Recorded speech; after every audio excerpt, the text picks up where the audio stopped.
এটা হচ্ছে সব থেকে সামলে জিমি। যে বাঙ্কারটা বানিয়েছিল তার হাইট ছিল বোধহয় 5 ফুট।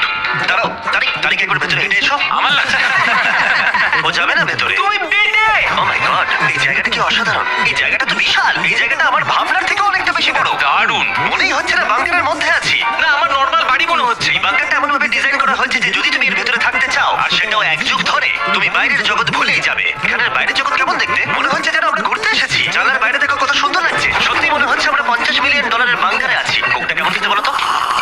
এটা কত পুরনো? ও গড। না দাঁড়া, এটা এক্সপায়ার করে গেছে 2 বছর আগে। যা বলেছো। এই গুগল, যদি আমি মরে যাই? হ্যাঁ ভাই দেখি এটা দেখো। হ্যাঁ, কারণ আমরা মাটির নিচে আছি। ওয়াও, এই তো এটা আবার কি? এই তো হ্যাঁ এটাই হলো রুম। আচ্ছা, এটা কি সেই ভিডিওটা যেখানে আমরা হুগো আর রেনকে 100 দিনের জন্য রেখেছিলাম $500 মিলিয়ন জেতার জন্য? তোমাদের মনে আছে? হুগো আর রেনের সম্পর্কে তোমরা কি ভাবো? সব সময়